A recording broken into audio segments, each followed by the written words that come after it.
Alright, hello everyone. So today I'm just going to be doing a normal Vana run, and let's use a better loadout. That looks like a good one. So we've got a Masquerade here with the Iron Harness and Swift Steps, fairly standard stuff. I'm using the Masquerade that has the Bouncing Quills equipped instead of my Snarlax one because that has Explosive Quills. And yeah, fairly standard gear as well. So we've got the Black Cat Cowl. I would be using a Black Cat raiment as well, but I feel like I'll need the attack speed here for some reason. Not sure why, since most of my guns have attack speed medium or higher anyways. Got a Dread Skelly Shield, 2 attack speed trinkets, and 2 Protoguns, so yeah, it's looking fairly good. One of these Protoguns has a heat bonus. It's level 10 and it has a heat bonus. What? What's the point of that? I don't even know. So, the current Vanaduke speedrun time is around, well, just over 18 minutes. So, with any luck we'll be able to break that with this gear set. I think it's got a pretty solid balance between DPS and kiting.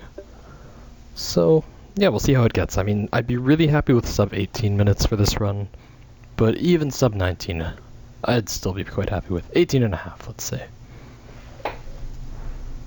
Now, since this is a speed run, of course, I'm just going to run past all these wheels and everything, break a 1-wheel launcher and then move on. Now, 3 Rings did buff the wheels recently. They used to take me 1 or 2 shots to break. And then I noticed that they started taking me about 30 or 40 shots. It's really strange. But on the other hand, I can see why they would want to do that. I mean, the wheel launchers were just too strong before. So upping their health a lot, it just makes sense. Doing an excellent job of avoiding attacks as well. That was way less than 30 or 40, I guess it's all good. Oh, and since, even though this is a speedrun, normally it'd skip loot, but it's very important to break every torch. That's absolutely critical. Okay, but in all seriousness, like, this is a Protogun Vana run. What am I doing with my life? I don't really know. I've done a 2-star Vana run before, and it was not easy. It took a long time, at very least. I believe the boss fight itself took almost 3 hours, although that's because I restricted myself to not being able to use sprite perks. On this run I'm gonna let myself use sprite perks, but it's still gonna take a long time. And the thing is, I don't have much health. If I get hit 3 or 4 times, I'm just kind of dead. Maybe even once if I get lit on fire. This is gonna take a serious amount of kiting, dodging, ducking, diving, dipping. Basically, just don't get hit for like 5 hours or whatever it'll take. It might be less because I'm able to use my sprite, but it's still gonna be a long time. A very minimum 2 hours. Realistically, probably 3 or 4. Now these Protoguns are doing 8 damage a hit. When my second Protogun was level 1, it was only doing 5, so clearly this is just incredible DPS. And bam, look at that, that slag is already down. Cannot even face the might of these Protoguns.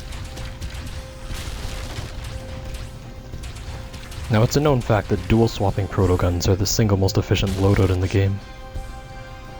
You kill everything way faster than Mixmasters ever could. Blitz Needle, who needs it? These Protoguns, these just shred everything.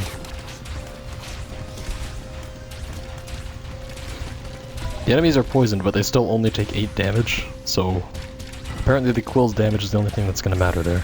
I guess poison does reduce the damage that enemies deal as well, but it's not too huge of a issue, as long as I don't get hit in the first place.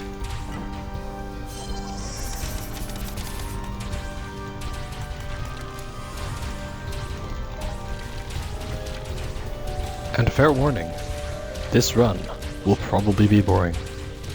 Like, I'm talking extremely boring. There's going to be a lot of kiting going on, and it is just... If you want to see someone dodging attacks for multiple hours, if that's your thing and you really just don't have other entertainment, then look no further. But otherwise, you might want to direct your attention to a different video instead. Why am I recording this in the first place? Honestly, I'm not really sure. Why am I doing this in the first place? Even better question. But you know what? It'll probably be fun to play. I've always just found dodging in this game is relaxing. I think that's why I enjoy DFV so much, because it's just dodging for hours. Well, an hour. And I've always loved 2-star weapon runs. It feels like a true test of skill, because it's such a long amount of time they have to last.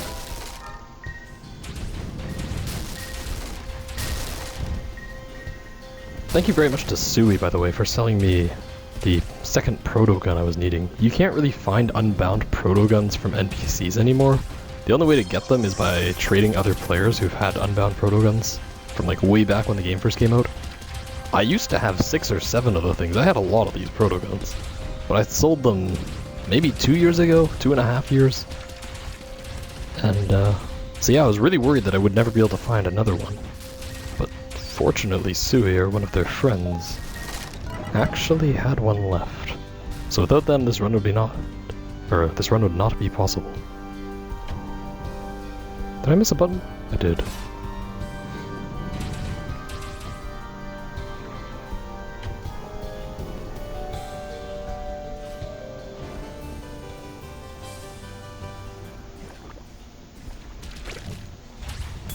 These Oilers are going to be a huge pain. Maybe I should even just kill them first. I can let the wheels damage the enemies too. Because these follow you even if you mask stealth, so I think it's better to just clear them off now, rather than worry about them later. Or worry about them while I'm killing the wheels. Please just die already. Please. Come on, you can do it. I don't think it's listening. There we go. Okay. This might actually prove to be really useful, this artillery strike. Fire Volley, on the other hand, is completely useless. And barriers are going to be useful as well. They deal a fair amount of damage, compared to the Protogun and Sprite at least.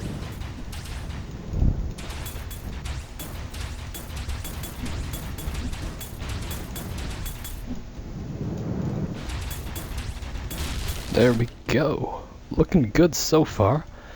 Now, I don't have any rules for myself for like sparks or anything. It's just kind of...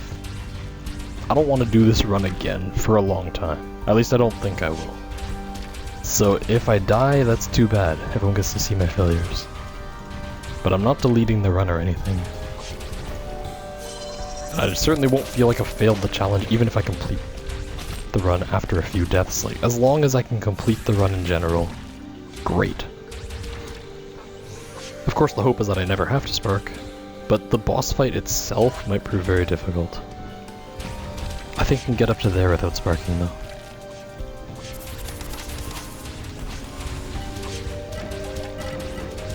Oh nice, that damage pickup, adding on 2 extra damage per shot. Or 1 for the other one? Why is it different? Oh, they were poisoned. Okay, so the poison actually matters because it's like goes up from 9 to 9.5 or something, I guess. Interesting.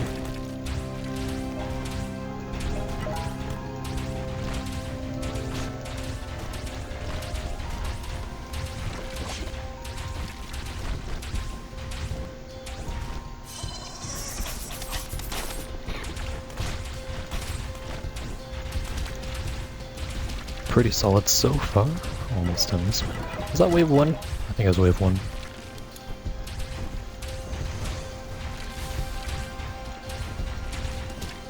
There we go. Okay. Gotta kill these turrets off quickly. Gonna be a problem otherwise. Ooh, nice. This actually do bounce properly. Gonna use the Fire Vial on a Trojan and then pick up that Stun Vial until I can find a barrier. I also do want that Remedy set.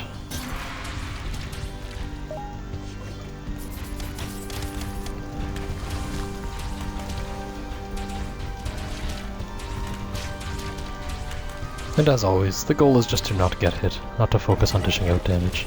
The damage will happen as I kite. Not getting hit is priority 1.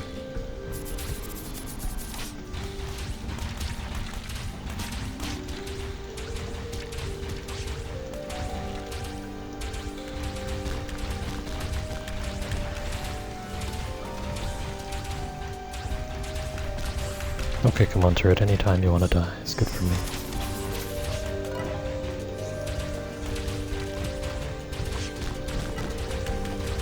There we go.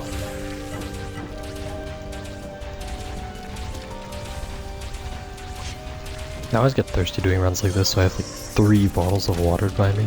It's probably a solid 2 liters of water in total. If I run out of water, I'll be quite surprised.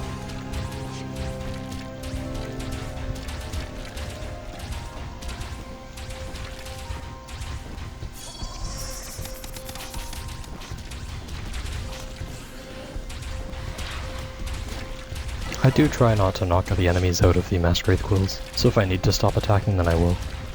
It's not like the Protoguns do much damage. But over a long course of time, any extra damage I can get helps. So if it's possible to keep attacking then I will, otherwise I won't risk it.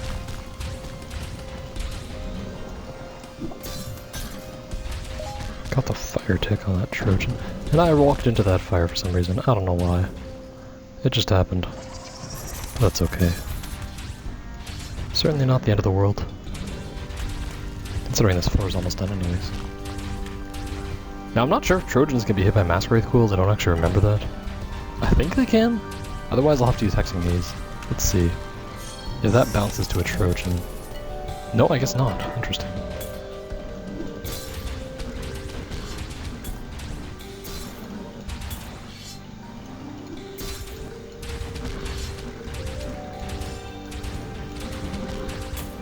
Then in that case we just Hexing Haze, get them stacked up.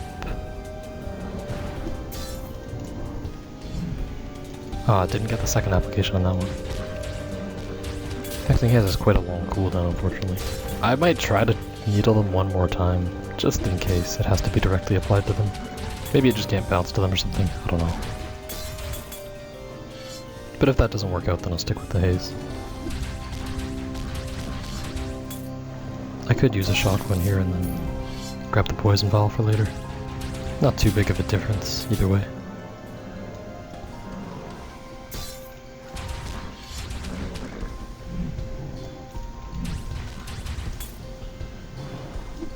Let's see. Oh nice, okay. That does no damage. Crap. So you can stack it to poison it, but you can't actually deal the damage? That is really unfortunate.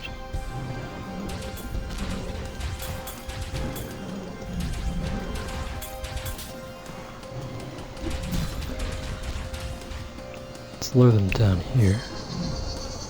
Get the haze going. Oh, I only got it on one there.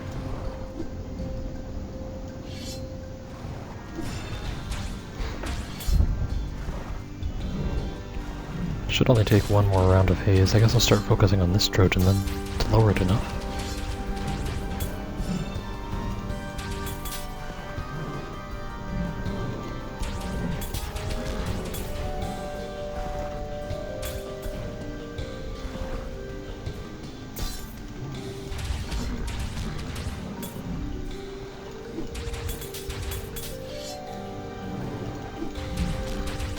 Alright, we got Hexing Haze back up.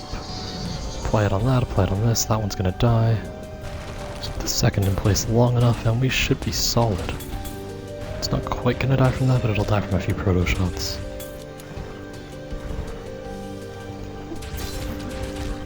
The Hexing Haze is basically like a free 20, almost 25, not quite, Protogun shots. Per application, that is. So that is not too hard so far. I mean, of course it's the first floor.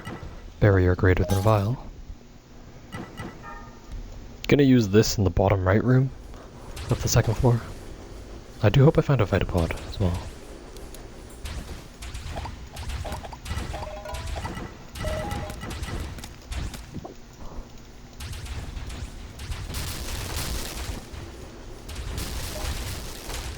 Come on, Vita.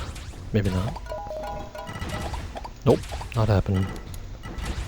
Is shock better than freeze? Yes it is.